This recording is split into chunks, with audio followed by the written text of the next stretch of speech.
아멘. 오멜게서 40일째 되는 날 같이 토라 앞에 선 여러분들을 주님의 이름으로 축복합니다. 오늘은 창세기 32장, 33장, 34장까지 간략하게 살펴보려고 합니다. 살핀 것처럼 지난 아브라함은 이상 중에 하나님이 찾아오셔서 아브라함과 계약을 맺으시죠. 그러고 나서 아브라함에게 주어진 말씀이 네 후손들이 애굽에서 400년 동안 정복을 했다는 광야 생활이다 이야기. 야곱은 본인이 꿈속에서 하나님께서 찾아오시고 대감 위에 계시죠. 그 하나님과 이제 언약을 맺어요. 하나님께 언약을 맺어주세요. 그리고 나서 또 주시는 말씀이 사건이 이 아브라함과 다르게 야곱은 본인이 직접 하란으로 가서 광야 수십 년의 광야 생활을 하게 돼요. 오늘 32장에 드디어 개인적인 그 광야 여정, 이방 땅에서 여정이 끝이 나고 이제 약속의 땅으로 베델을 향하여 돌아가는 여정들이 기록이 되어 있어요. 가서 이제 32장에서 야곱이 이제 가니까 문제는 이제 에서인 거예요. 에서를 만나면 죽일 망하고. 그래서 야곱이 막 갈팡질팡한 걸 볼 수 있어요. 32장이 되면 막 양떼와 숫대를 두 떼로 나뉘고 아들도 나뉘고 부인도 나누고. 그래서 최종 적으로 자기가 뒤에서 어떻게 하든지 피해를 최소화해 보려고 인간적인 방법 동원해가지고 온갖 계략과 책략을 사용해요. 그러고 나서는 그것도 부족하니까 이제 기도하죠. 야곱은 기도드렸다. 그리고 아브라함과 이삭의 하나님을 해서 언약의 하나님을 언약을 가지고 와서 하나님 나를 보여주세요. 하나님께서 즉시로 응답해 주세요. 그래, 내가 너와 함께 걱정하지 마라. 그런데도 부족해가지고 책략을 하고, 그래도 부족해가지고 이제는 야곱과 손자 어슬버리고 끝까지 밤새 기도하다가 하나님을 만나 씨를 맺죠. 그러면 야곱이 32장 되면 불안한 모습을 많이 보여요. 그리고 돌아와서 드디어 에서를 만났는데 어떻게 된 건지 에서가 형을 보호하는 자로, 동생을 보호하는 자로 이렇게 변해 있는 걸 볼 수 있어요. 그 이후에 이제 우리가 살펴본 것처럼 외동딸 디나가 세겜 남자들에게 겁탈당합니다. 이것은 앞으로 이스라엘이 수천 년 동안 역사 가운데서 수많은 민족에게 겁탈당할 것을 보여주는 예일 수 있죠. 그리고 가장 그보다 더 심각한 건 뭐냐면 디나 사건은 하나님의 궁극적인 목적은 이스라엘과 이방인이 하나가 되는 거예요. 이방인이 이스라엘이 되는 거예요. 이스라엘 통해서 천하 만국의 복을 받아서 다른 말로 하나님의 백성으로 에카드가 되는 거예요. 그런데 이 세겜은 디나를 겁탈함으로 인해서 또 레위 시몬과 레위가 하나님과 맺은 거룩한 언약 방식 할례를 속임수로 사용해서 세겜과 이스라엘이 이방인과 이스라엘이 하나가 되려고 하는 사건입니다. 이스라엘과 이방인이 하나가 되는 것은 하나님의 뜻이지만 이 세겜이 했던 이런 방식으로 이스라엘이 겁탈당하는 방식으로 이스라엘과 이방인이 하나가 되는 것은 하나님의 방법이 아니죠. 그래서 오늘 이 부분까지 간략하게 담아 살펴보려고 합니다. 그래서 32장 1절에 보면 야곱이 길을 떠나서 가는데 하나님의 천사들이 야곱 앞에 나타났다. 자, 이거 아주 이거 32장과 야곱의 이야기 전체를 살펴보면요, 창세기 5장 전체를 보면 이 구절은 굉장히 의미심장한 구절이 될 수 있어요. 32장 1절에 천사들이 나와요. 그런데 이 32장에는 야곱이 천사를 두 번 만나요. 우리 24절에 보면 뒤에 홀로 남았는데 어떤 이가 나타나 야곱을 붙잡고 동이 틀 때까지 씨름하였더라. 자, 야곱은 약속의 땅을 떠난 상태예요. 약속의 땅을 떠나서 그 땅으로 돌아가는 여정이에요. 돌아가 출발하고 어디 정확히 알지 못하지만 그 땅의 경계 지점이라고 볼 수 있어요. 그 경계 지점에서 천사를 두 번 만나요. 첫 번째 만난 야곱의 천사들이 만나, 두 번째 만난 천사는 뭐 하나님의 현현이라고 볼 수도 있고 천사로 사자 천사로 볼 수도 있죠. 어쨌든 천사를 만나요. 이 1장에서 24장까지 1절 24절까지는 천사와 천사의 만남 사이에 기록된 서술들이 돼요. 그리고 야복강에서 천사와 씨름한 그 이후에 야곱은 그 다음에 어디 들어갔죠? 약속의 땅으로 드디어 들어가요. 이것은 마치 창세기 3장에 나오는 구조와 닮았어요. 하나님께서 약속의 땅, 토부한 땅, 창세기 1장에서부터 하나님께서 만져주고 빛이 있어라. 왜요? 땅을 마련하기 위해서. 또 물과 흙은 땅은 나뉘어라 하면서 뭐죠? 하나님의 백성이 살 수 있는, 인간이 거주할 만한 토부한 땅을, 그 땅을 마련하는 걸 볼 수 있어요. 자, 재밌는 건 하나님께서 지구 전체를 가지고 토부한 땅으로 보지 않으셨다는 사실이에요. 그래서 특정한 지점, 거기를 마련한 거예요. 그 에덴 동산에 우리가 그려지는 그 땅 밖에는 엉겅퀴와 가시가 있는 땅이에요. 토부한 땅이 아니었어요. 에덴 동산만 토부한 땅이에요. 그 땅의 약속의 땅을 이제 타락한 신락을 하게 되는 아담과 하와가 쫓겨날 때 그 땅의 경계선에 누가 있죠? 천사 두 분이 계셨어요. 두 분의 그룹 천사가 화염검을 갖고 막고 있었어요. 못 들어온다, 킵하는, 사마를 하는 거예요. 금지가 프로히빗이 아니에요. 못 들어와가 아니라 킵은 뭐죠? 문지기예요. 도둑이 오면 닫아버리고 주인이 오면 열어주고, 이게 사마르. 그래서 그 땅에는 약속받은 자, 언약의 사람들이 들어오면 천사가 문을 열어줘요. 하나님의 약속 땅에. 그러나 하나님과 언약을 맺지 못한 자, 맺지 않은 자가 오면 천사들은 사마르 닫아버려요. 이게 킵하는 거죠. 그래서 오늘날도 그 생명나무에 이르는 길을 지키는 천사의 이야기를 닮았어요. 야곱이 갈 때 천사로부터 뭘 받죠? 오픈해줘. 오늘 마침 지난주에 배웠던 찬양이 쉐우샤리 문들아 머리 들어라. 예수와 그분이 오시니까 문을 열어라는 거예요. 자, 그분 약속의 하나님이세요. 약속 가진 것이, 우리 옛날에 그렇게 했죠. 천국에 들어가는 길은 그때 구원 방주 타고 하늘나라 올라가지요 막 했잖아요. 하늘나라가 이스라엘은 우리가 몰랐는데 죽어서 가는 천국이 하늘나라인 줄 알았더니 하늘나라가 세상에 이스라엘이에요. 근데 그 나라에 들어가는 것은 뭐죠? 옛날에 그런 많이 배웠죠. 종이, 옛날 전사에는 종이를 찢으면 십자가만 나오거든요. 이게 이제 차표라. 차표 필요 없어요. 주님 차장 대신에 나는 염려 없어요. 뚜뚜 나는 구원을 접하고 뭐 그러잖아요. 예수의 피. 이제 언약의 핵심은 피예요. 피죠. 피로 맺은 언약. 그래서 하나님께서 아브라함이 잠들 때 송아지를 쪼개서 그 피 사이를 걸어요. 어제 토라포션에서 속죄제 배울 때 기름과 피를 금지하였어요. 기름으로 내장을 갖고 있는 기름. 참된 예배. 중심으로 마음으로 드리는 예배 회복. 또 피는 블러드. 이것은 어턴먼트, 속죄. 속죄의 피를 피, 항전의 피. 이 그 두 개는 금지시키죠. 먹지 말아라. 볼 수 있어요. 약속의 땅에는 약속의 백성만 들어갑니다.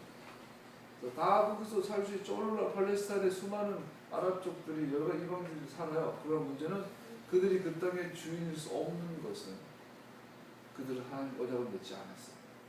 왜냐하면 그 땅은 언약의 땅이기 때문이죠. 야곱의 길을 떠나서 하나님의 천사들이 그 땅을 지키는 언약 백성을 기다리고 있는 천사들을 야곱이 만나요. 야곱이 그들을 알아보고 이곳은 하나님의 지이구나. 할렐루야. 놀라운 사실, 야곱이요 그들이 천사인 걸 봤어요.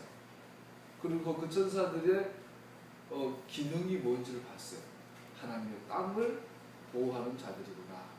여기는 하나님의 진이구나 하면서 그곳 이름을 마하나임, 두 진지 마하나임이라고 하였더라. 할렐루야. 여러분에게 이 문이 열려야 돼요. 아니요, 열렸어요.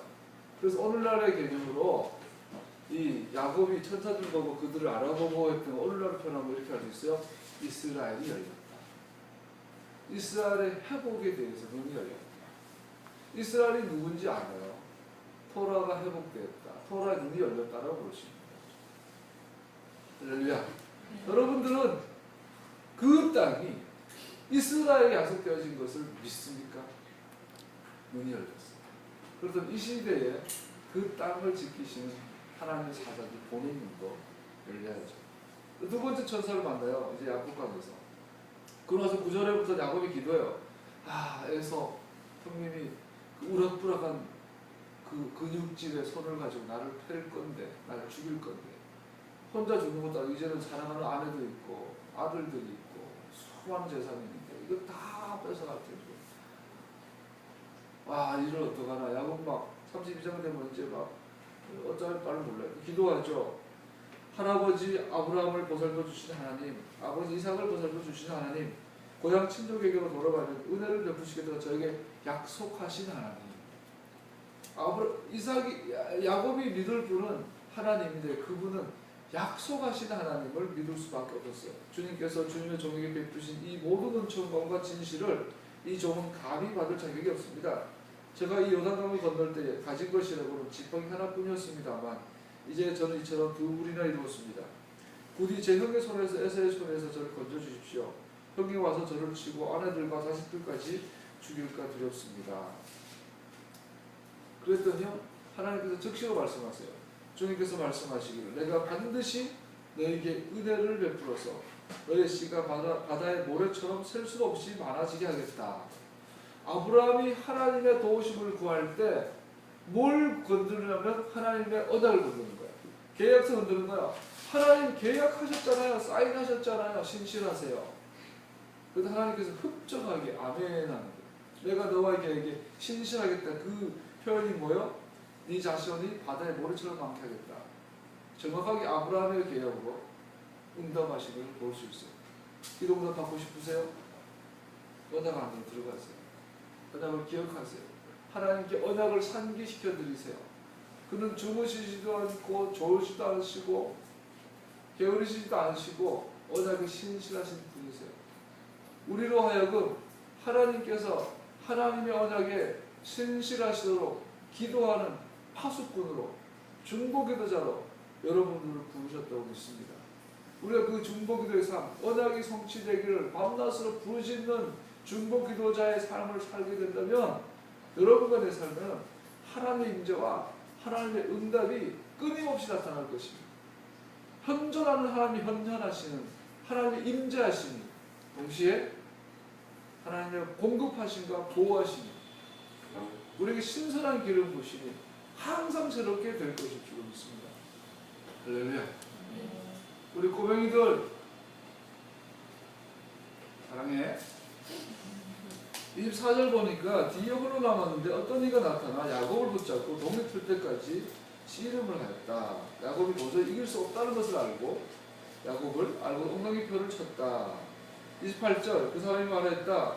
네가 하나님과도 겨루 이겼고 야곱과도 겨루 이겼으니 사람과도 겨루 이겼으니 이제 내 이름은 야곱이 아니라 이스라엘이다. 여러분 야곱의 삶은 투쟁의 삶인 걸 알 수 있어요. 야곱은 만나는 사람마다 싸워요. 자, 이게 싸웠다 이게요. 야곱의 별명 싸웠다. 모르는 사람만 싸워요. 참고로 제 별명 싸웠다 이게요. 그래서 그는 처음에 형과 싸워요. 형과 계속 갈등을 일으켜요. 동시에 아버지와 갈등을 일으켜요. 아버지를 쏘게요. 아버지가 막 분노하세요. 야곱만 보면 아버지가 혈압이 올라요. 그 다음에 장인과 계속 싸워요. 심지어 장인과는 상호 불가침 조약의 성격에 언약을 맺어야 될 만큼 쏘기고 쏘는 관계예요. 이번에는 거기서 나가 야곱은 하나님과 씨름하지. 어쩌면 이런 싸움 따위 또 있을까요? 그런데 놀라운 사실은 하나님께서 야곱 보고 네가 나를 이겼다라고 말씀해 주신다는 거죠. 우리는 축복을 받기 위하여 하나님과 또한 사람과 싸우는 야곱의 모습을 상징적으로 보게 됩니다. 야, 여러분, 야곱은 왜 이렇게 싸울까요? 아버지가 그러니까 아들도 그래요. 34장 되니까 이 야곱의 아들들은 또 전쟁에 가서 막 사람 죽여요. 이놈들이 하란에서 종으로 살았는데 남의 집에 선모습으로 살았잖아요. 도대체 어디서 싸움을 배웠는지, 살인하는 걸 어디서 배웠는지, 막 수많은 남자들 찔러주고 때려주고. 아버지를 닮았는지 그렇게 잘 싸우는지 몰라요. 나중에는 나가 형제들끼리 싸우는 거예요. 형제들끼리 서로 때리고 죽이고 미워하고 버리고 거짓말하고. 야곱은 평생에 누군가 싸웠고 누구 쏘기는 인생을 살았는데 나중에는 갈수록 자기가 당하고 자기가 쏘긴 당해요. 나중에는 삼촌한테 쏘긴 당하지만 나중에는 아들이 자기를 쏘고요. 그것도 수십 년 동안.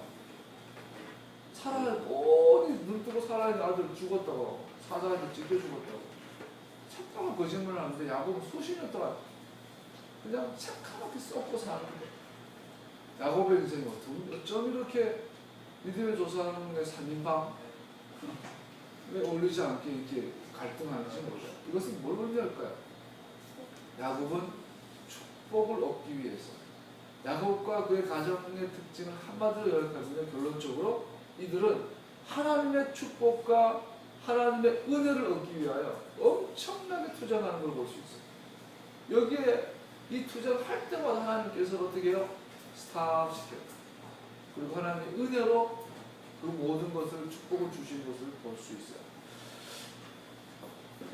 매우 중요한 것은 이 서술에 의하면 야곱은 그 싸움에서 이긴 자로 등장한다는 사실이다. 네가 하나님과 사람으로 더불어 겨루어 이겼음이라.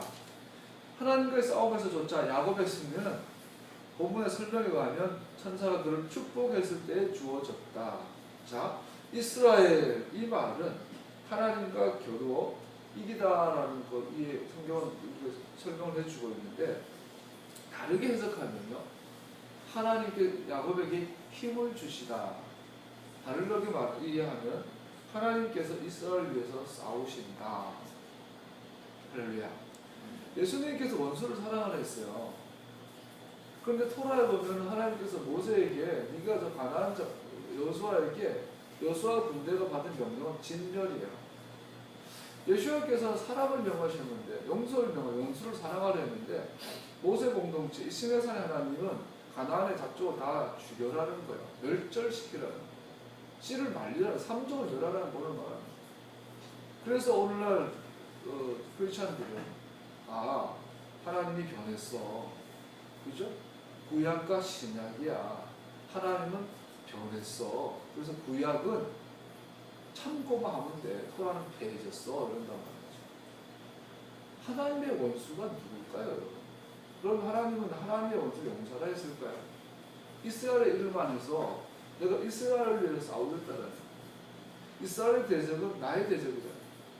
이스라엘 저주하는 자를 내가 저주하겠다는데 야곱을 이겼다는 이 소리 그런 의미가 있어요. 자, 예수님께서 형제를 사랑해라, 원수를 사랑해라 그 말은 여러분과 나의 관계 동심원 안에 내가 지금 속한 공동체 속에 나랑 맞지 않는 사람, 나를 위한 사람, 관계가 깨어진 그 사람은 용서라는 이야기예요.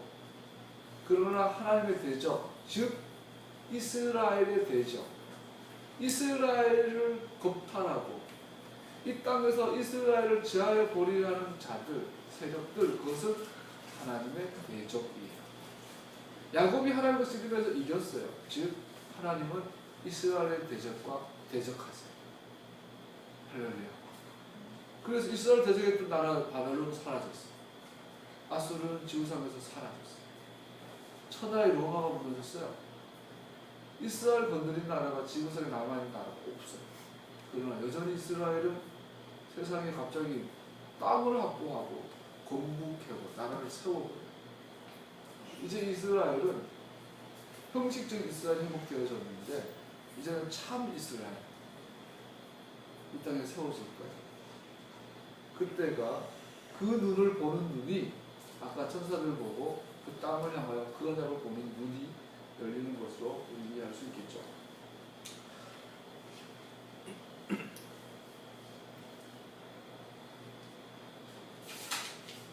예?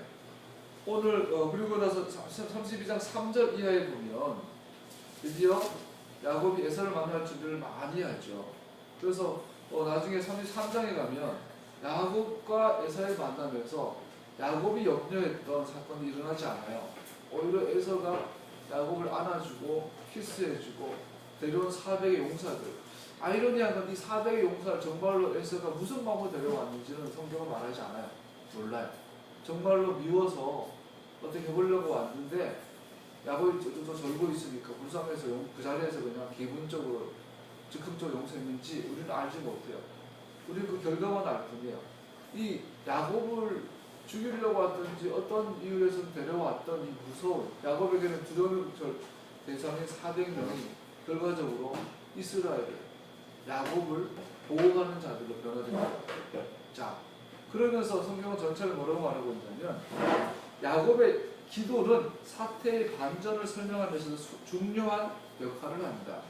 어떻게 그 에서가 야곱을 용서할 수 있었을까? 어떻게 형제는 관계를 회복할 수 있었을까? 성경은 전체 서술에 있어서 그 근거를 야곱이 쫄뚝거린다거나 야곱이 두 표를 나눠서 잔머리 굴렸다거나 이것을 두지 않고 야곱의 기도에 두고 있는 것을 볼 수 있어요. 야곱의 기도는 사태의 반전을 가져왔습니다. 야곱은 내 형의 손에서 에서의 손에서 나를 건져내시옵소서. 그는 하나님께 하신 약속을 의지하여 이렇게 기도했습니다. 그랬더니 주님께서는 그 약속을 들으셔서 에서와 야곱 사이의 관계가 회복된 것을 볼 수 있어요. 32장에서 아까 살핀 것처럼 기도하고 나서도 야곱은 불안해서 또 나가서 또 자기의 계획들을 만들어내죠. 곧 계략자와 책략자로서의 야곱의 모습을 우리는 계속 볼 수 있습니다. 그러나 그는 에서의 장자권과 축복을 빼앗고 라반의 가장 좋은 양떼를 빼앗았던 것처럼 이제는 야곱의 환심을 얻기 위해서 기도하고 나서도 야곱은 인간적인 방법을 계속 동원한 걸 볼 수 있어요. 그러나 이 이야기가 진행되면서 그가 성공한 것은 그의 계략 때문이 아니라 그의 기도 때문이었던 것을 드러내주고 있습니다. 이 말은 이것은 뭘 말하죠? 야곱이 인간적으로 축복을 얻고자 수많은 노력을 기울이지만 결국은 하나님의 은혜가 야곱을 야곱되게 하고 있는 것을 볼 수 있어요. 야곱 32장 22절 32절을 보면 야곱은 투쟁의 절정에 이르는 하나님과 씨름하는 모습을 금방 살펴보았습니다. 여기에서 우리는 다시 말씀드린 것처럼 축복을 받기 위하여 노력하는 싸우는 야곱의 모습을 봅니다. 그러나 하나님의 은혜는, 하나님의 축복은 야곱의 노력에 의해서가 아니라 하나님의 결정에 의해서 야곱의 복을 받고 축복받는 것을 살펴보았습니다. 33장으로 넘어가세요. 다시 금방 나눈 것처럼 야곱의 두려움, 불안, 그러나 예기치 않게 기대 이상으로 야곱과 에서가 회복되는 모습. 이것은 아마도 야곱의 기도 때문에서 에서의 마음은 변해 있었던 것을 우리는 볼 수 있습니다.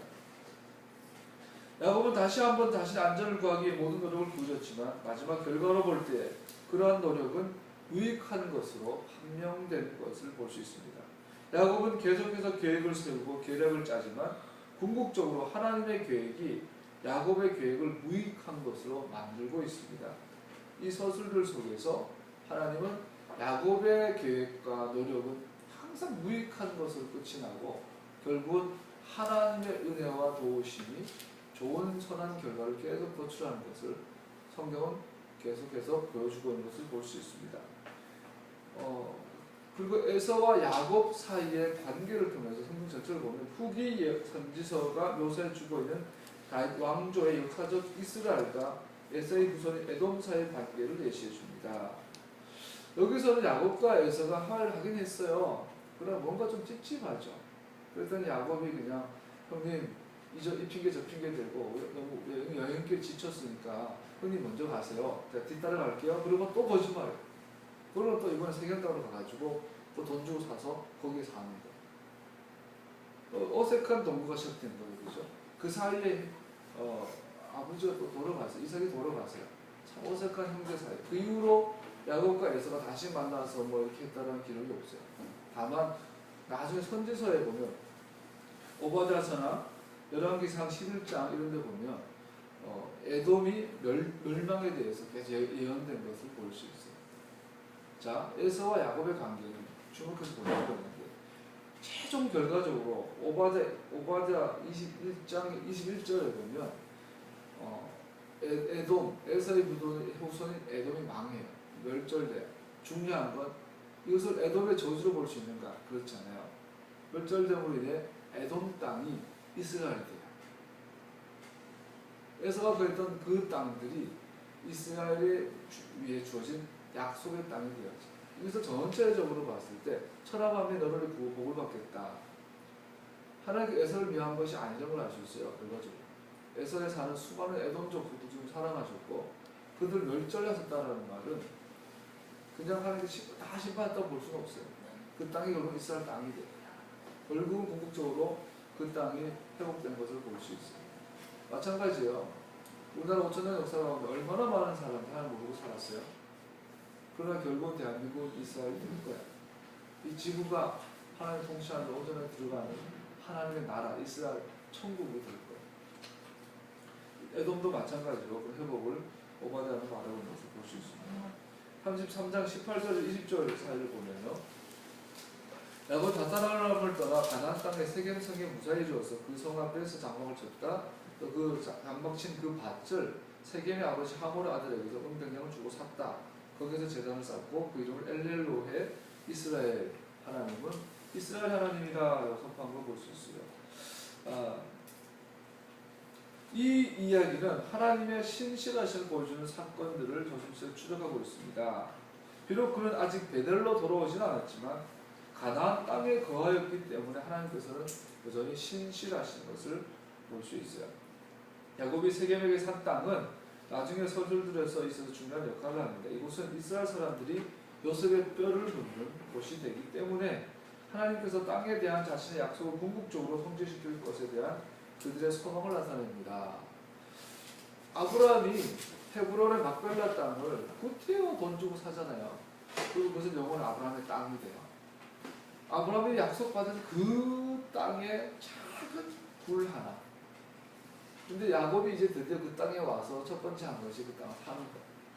이제는 요만한 땅이지만 역시 이것은 나중에 가면 이것은 굉장히 중요한, 드디어 요셉이 430년 뒤에 너희들이 이 땅을 떠날 때에 내 뼈를 가져가라. 그래서 그 뼈를 바로 이 땅에 야곱이 산 이 땅에 묻었던 것을 볼 수 있습니다. 이것은 하나님의 땅에 대한 하나님의 약속을 궁극적으로 성취할 것에 대한 아주 예언적인 이벤트가 될 수 있겠죠. 34장 넘어가세요. 베들로 돌아가기를 기대했는데 야곱은 의외로 세겜에 머물러요. 거기서 땅을 사요. 그리고 거기에서 살아요. 그러다가 레아와 야곱 사이에 태어난 딸 디나가 그 지방 여자들을 보러 나갔다. 알다시피 세겜 땅에 아마 놀러 갔겠죠. 나들이 갔는데 이 자체도 그렇게 좋은 모습은 아니지만 어쨌든 여자 특유의 호기심. 그래서 그 딸의 그 지방 여자들을 보러 나갔다. 세겜의 여자들이 예뻤나 보죠. 뭔가 유행을 보러 갔겠죠. 갔을 때 세겜의 아들들이 디나의 미모를 보고 그 즉시로 반하죠. 오늘 말하면 그냥 삘이 온 거예요. 그래서 그 즉시로 그 아이를 겁탈을 해요. 이것은 전형적인 세속적인 방법이에요. 오늘날 결혼에 인류 역사에 있어서 가장 많은 결혼의 방법이 중매죠. 어른들끼리, 가족과 가족끼리 서로 약속해서 결혼을 맺는 관계.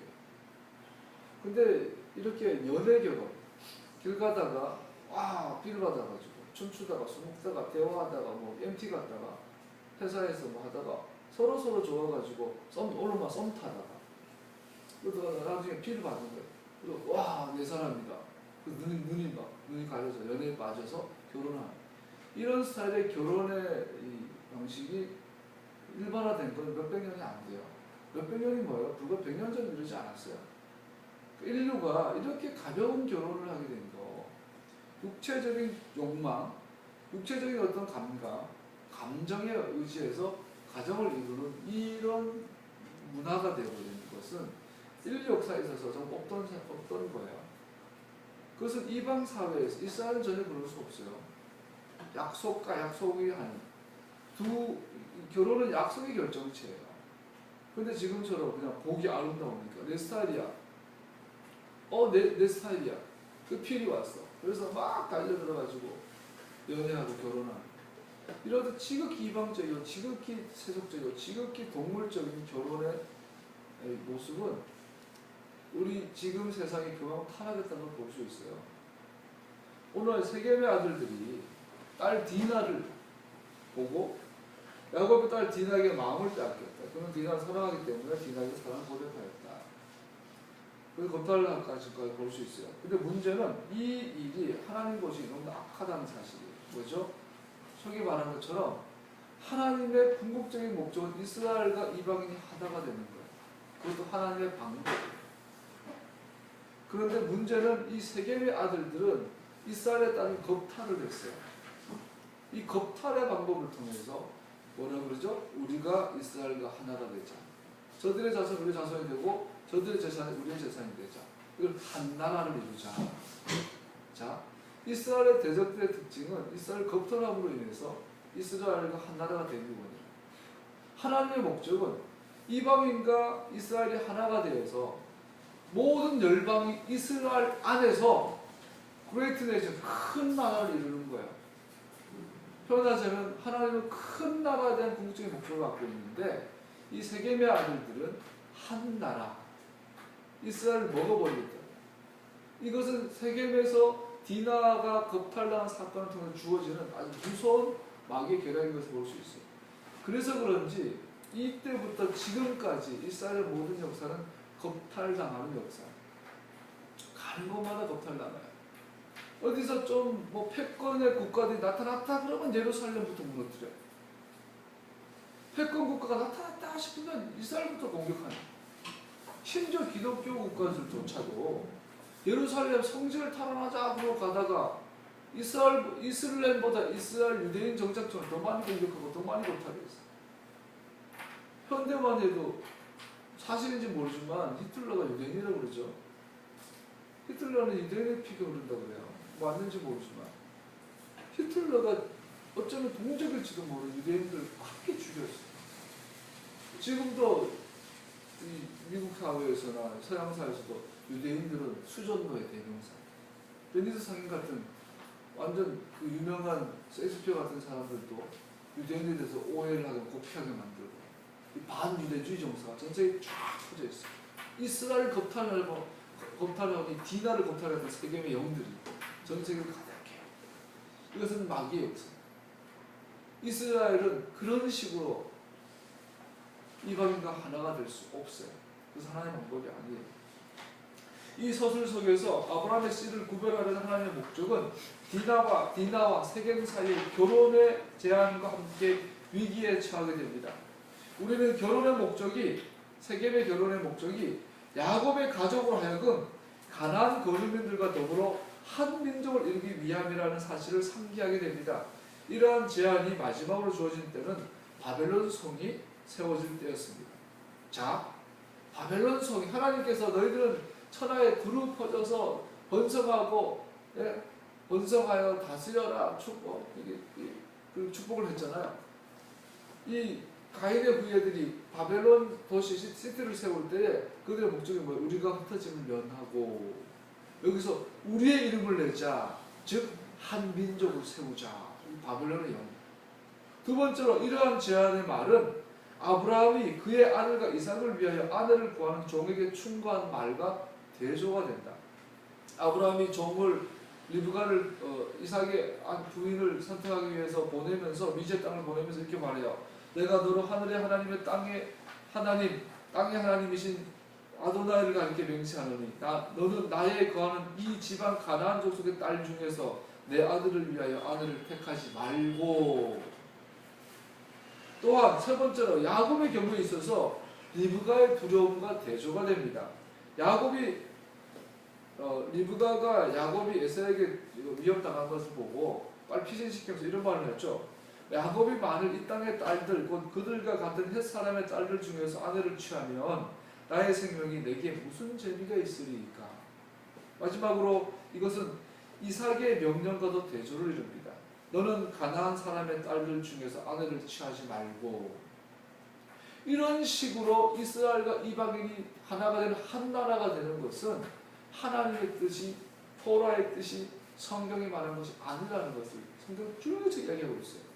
그런데 오늘 세겜의 아들들은 디나를 강제로 성폭행을 함으로 인해서 그것을 빌미로 이스라엘과 하나가 되고자 하는 것을, 이것은 아브라함의 씨를 구별하여서 거룩한 제사장 나라를 통하여 천하 만민이 복을 받게 하려는 하나님의 목적과 굉장히 위배가 된 것을 볼 수 있어요. 강간당한 자매에 대한 형제들의 관심의 수준에서 진행되는 이 일, 그럼에도 불구하고 이 이야기는 야곱의 서술들을 통하여 매우 명백하게 드러난 주제를 또한 포함하고 있는데 그것은 곧 하나님께서는 인간의 제한된 자기 계획에도 불구하고 역사하고 계시다는 것입니다.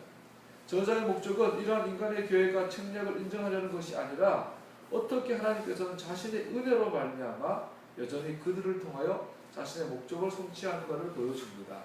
할렐루야. 이것만 설명하고 마치죠. 자, 재밌는 건 이 시므온과 레위가 돌아와요. 야곱이 웬일로 아들들이 돌아올 때까지 기다려요. 그 전에 자기가 다 결정했는데 야곱이 나이가 들었는지 아들들이 돌아오면 기다렸다가 얘들 어떡하냐, 이 여동생이 폭탈당했다. 그리고 쟤네들이 이걸 빌미로 우리가 지금 같이 살자고 그런다. 이스라엘과 세겜이 하나가 되자고 그런다. 어떡하냐. 그때 시므온과 레위가 책략을 해요. 얘네들은 계속 인간적인 방법을 동원하는 거예요. 그러면서 어떤 책략을 내냐면 할례의식, 세겜에 가서 좋다, 너네들이 하자는 대로 우리가 하나가 되자. 우리가 서로 혼인을 맺고 땅도 하나, 민족 하나, 이제 후예들 되면 혼혈이 돼서 이제 하나가 되자. 세겜이 되든 이스라엘이 되든 한 민족이 되자라는 거예요. 단 할례를 받아요. 할례가 뭐죠? 할례의식은 언약 백성의 연합과 그들의 다른 나라들로부터 분리에 대한 표시입니다. 할례의 본질은 뭐예요? 하나님께서 아브라함과 언약을 맺으시고 너와 나는 언약의 관계인 것을 표시하는 사인으로서의 할례를 명하시고 할례를 받은 거예요. 할례는 이스라엘 백성이라는, 즉 언약 백성이라는 표시, 다른 말로 말하면 다른 나라와 다른 민족과 구별되는 표시예요. 다른 민족과 구별의 표시로 주어지는 할례를 시므온과 레위는 그걸 활용해가지고 속이고 있는 것을 볼 수 있어요. 할례는 아브라함의 자손에 국한된 것은 아니지만 아브라함에게 주어진 하나님의 약속에 대한 소망에 참여하는 자에게 표시로서 주어진 것입니다. 사실상 그것은 아브라함이 열국의 아비가 될 것이라는 언약의 약속에 대한 표시입니다.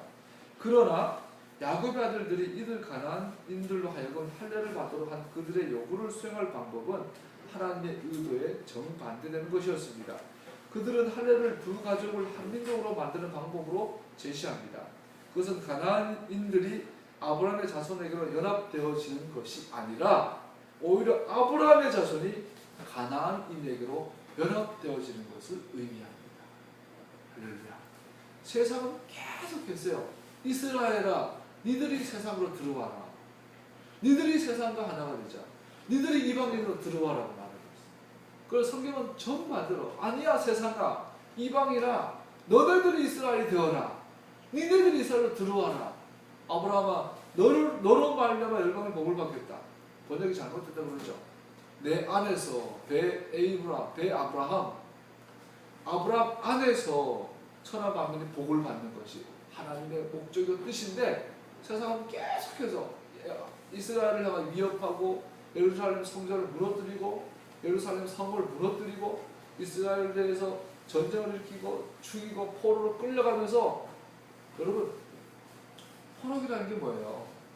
BC 722년 아수르가 북이스라엘을 멸망시키고 그들 포로를 끌려가가지고 어떻게 해요?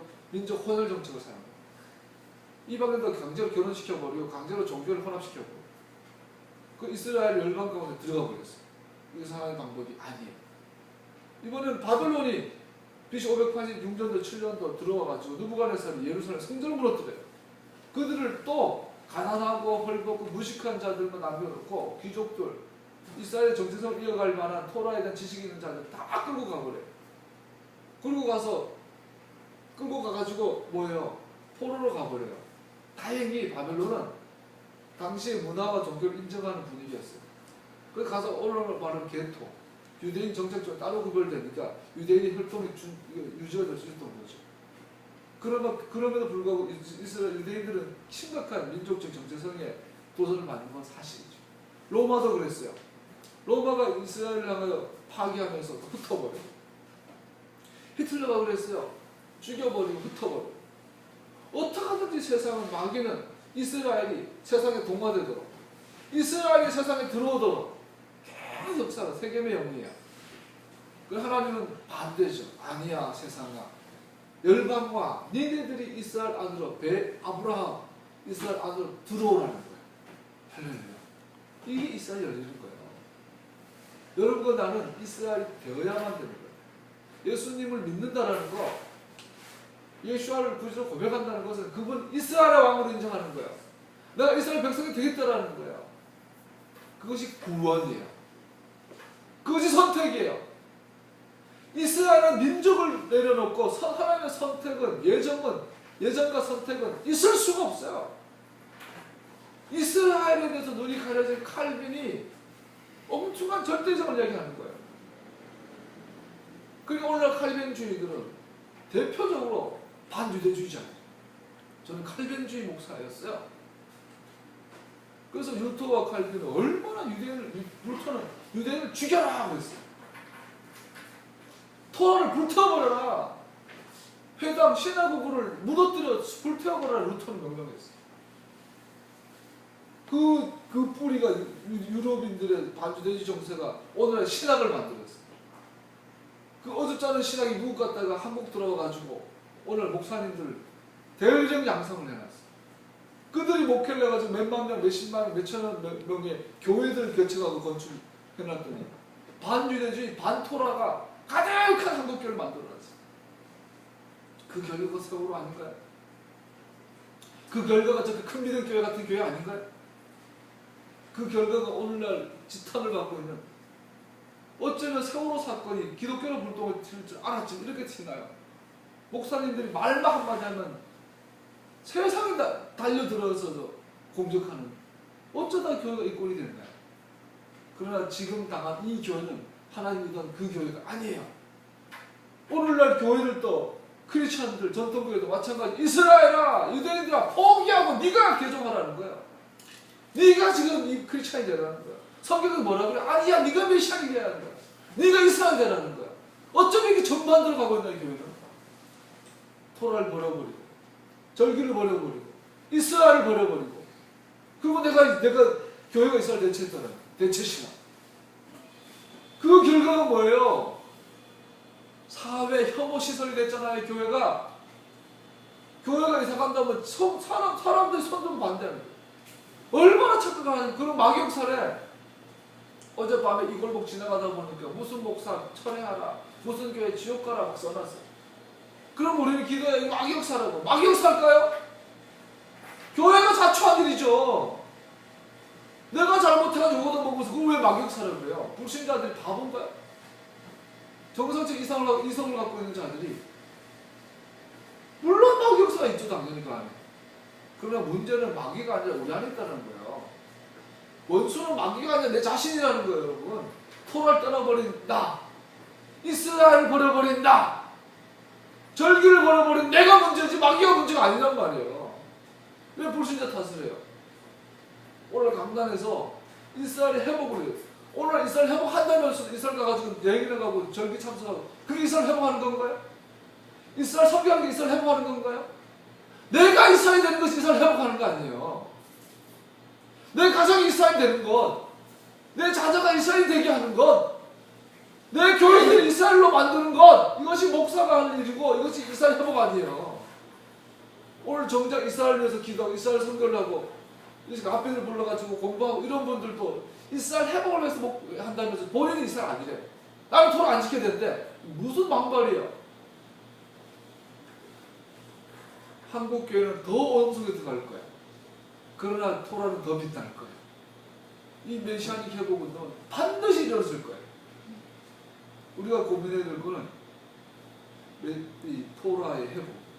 우리의 삶에 토라가 말로만이 아니라 메시아닉 신앙 스타일뿐 아니라 우리의 삶에 산상수의 열매로 맺혀져요. 쉽게 말하면.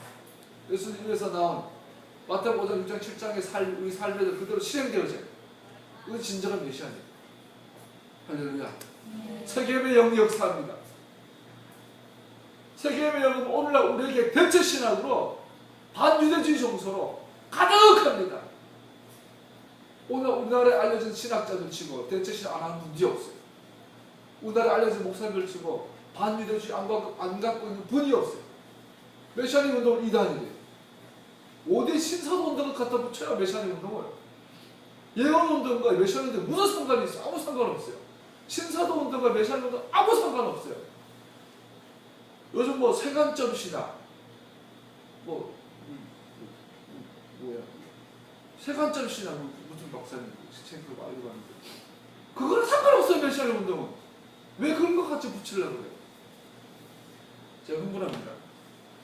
야곱과 그 아들의 특징이 있어요. 끊임없이 자기 계획과 자기 책략으로 하나님의 말씀을 수행하려고 해요. 그것을 오늘날도 내 노력으로 나의 방법으로 하나님을 따라가려고. 그랬더니 빠지는 게 자기가 함정이야.